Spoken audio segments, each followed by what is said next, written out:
Assalamualaikum warahmatullahi wabarakatuh. Selamat bertemu kembali anak-anak kelas 12. Kali ini Bu akan melanjutkan ke materi yang ketiga, yaitu tentang akuntansi perusahaan jasa. Yang pertama kita bahas di sini adalah tahap pencatatannya dulu. Yang pertama, kita harus tahu karakteristik perusahaan jasa itu seperti apa sih? Ada 4 karakteristik perusahaan jasa. Ciri-ciri dari perusahaan jasa itu ada 4. Yang pertama adalah dia tidak berwujud. Maksudnya adalah produk yang dihasilkan oleh perusahaan atau tempat itu tidak ada wujudnya atau tidak ada bentuknya. Kemudian yang kedua adalah tidak dapat dipisahkan. Artinya adalah produk atau jasa yang dihasilkan itu bisa dikonsumsi secara bersamaan. Yang ketiga keberagaman. Artinya jenis dan kualitas suatu barang masing-masing perusahaan jasa itu berbeda. Dan yang keempat adalah tidak tahan lama. Jasa itu biasanya tidak bertahan lama sehingga akan lebih cepat habis ketika dikonsumsi. Nah, dari ciri-ciri perusahaan jasa tersebut, sekarang bisa kalian simpulkan contoh dari perusahaan jasa. Yang paling dekat di sekitar kita itu ada banyak. Yang sekarang sedang booming itu adalah perusahaan jasa laundry. Laundry itu kan bentuknya tidak ada. Jasa yang diberikan ya hanya mencuci, mensetrika begitu ya. Nah, contoh yang lainnya juga adalah salon. Nah, itu juga merupakan salah satu bentuk dari perusahaan jasa. Nah, kemudian dari mana sumber pencatatan dari transaksi akuntansi itu diperoleh? Di sini kalian bisa lihat sumbernya itu ada 2, sumber transaksi internal dan sumber transaksi eksternal. Kalau internal ya perusahaan itu sendiri yang membuat bukti kas masuknya. Sedangkan yang eksternal itu yang kita dapatkan dari kita bertransaksi dengan pihak lain. Misalnya ada nota, kwitansi, faktur, dan cek. Nah, kemudian langkah selanjutnya setelah kita menyeleksi bukti-bukti transaksi yang ada, kemudian kita melakukan analisis. Analisisnya kita bisa lihat di tabel ini. Kalau misalnya aset yang mengalami pertambahan, maka dia akan dicatat di sebelah debit. Apabila berkurang, maka dia akan ada di sebelah kredit. Dan nilai saldo akhirnya itu ada di sebelah debit. Nah, itu untuk aset. Kemudian, apabila transaksi tersebut mempengaruhi utang, jika utangnya bertambah, dia akan bertambah di sebelah kredit. Sebaliknya, kalau utangnya berkurang, maka akan dicatat di sebelah debit. Begitu dan seterusnya, sampai pada prive. Prive adalah pengambilan modal oleh pemilik perusahaan atau pengambilan harta perusahaan oleh pemiliknya.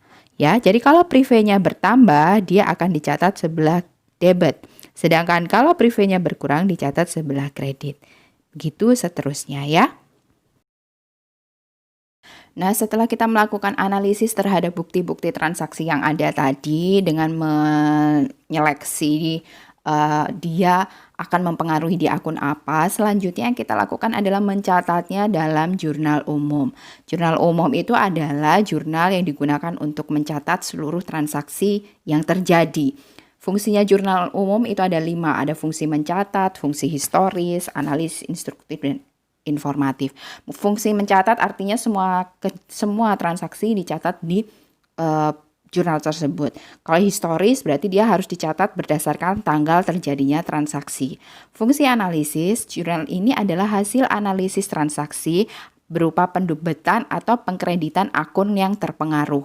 Fungsi instruktif, maka dia memberikan pemerintah untuk mendebit atau mengkredit akun sesuai dengan catatan di jurnal tersebut. Dan yang kelima adalah fungsi informatif. Jurnal ini memberikan penjelasan mengenai bukti transaksi yang terjadi. Nah, sekarang kita bisa perhatikan di sini, ini adalah bentuk dari jurnal umum. Jurnal umum sendiri kita menggunakan yang 2 kolom. Di atas kalian harus tulis nama perusahaannya, kemudian jurnal umum dan periodenya. Biasanya periodenya itu tergantung dari kebutuhan di soal nanti akan diketahui. Nah, kemudian di kolom pertama itu tanggal, untuk menuliskan tanggal berapa transaksi itu terjadi. Yang kedua itu adalah kolom nomor bukti, itu boleh diisi boleh tidak, itu preference. Jadi bisa diisi kalau memang ada keterangannya, tapi kalau tidak juga tidak masalah. Dan yang ketiga itu nama akun. Di nama akun ini kita akan menulis dengan nama akun apa yang terpengaruh dari transaksi tersebut. Untuk penulisan nama akun yang masuk ke rekening debit, itu penulisannya lebih mepet ke sebelah kiri. Kemudian untuk akun yang dia harus dikredit, maka dia penulisannya agak menjorok ke kanan. Kolom nomor 4 yaitu kolom reference. Kolom referensi ini berkaitan dengan nanti penulisannya di buku besar. Nah, kemudian kolom nomor 5 ini diisi dengan angka yang akan kita debit, dan kolom ke-6 ini adalah angka yang kita isi untuk yang kita kredit. Nah, pada akhir dari penulisan jurnal umum ini, jumlah antara kolom debit dan kolom kredit harus sama. Ingat ya, jumlah antara kolom debit dengan kolom kredit itu harus sama. Apabila terjadi ketidaksamaan antara jumlah antara debit dengan kredit, maka dipastikan ada postingan dalam jurnal umum kalian yang salah. Oke, kita langsung ke contoh-contoh soal untuk jurnal umum. Contoh soal kita yang pertama adalah tanggal 1 Februari, Ibu Anita menyetorkan uang tunai sebesar 15.400 sebagai modal usaha. Nah, kalian langsung menganalisis ini yang bertambah apa? Oh, uang tunai. Uang tunai itu berarti masuk di aset dalam bentuk kas. Kas bertambah. Kalau aset bertambah, maka dia harus dicatat di sebelah debit. Betul. Karena aset bertambah dicatat sebelah debit. Lalu yang dikredit apa? Asetnya bertambah dalam bentuk kas, dia berupa modal.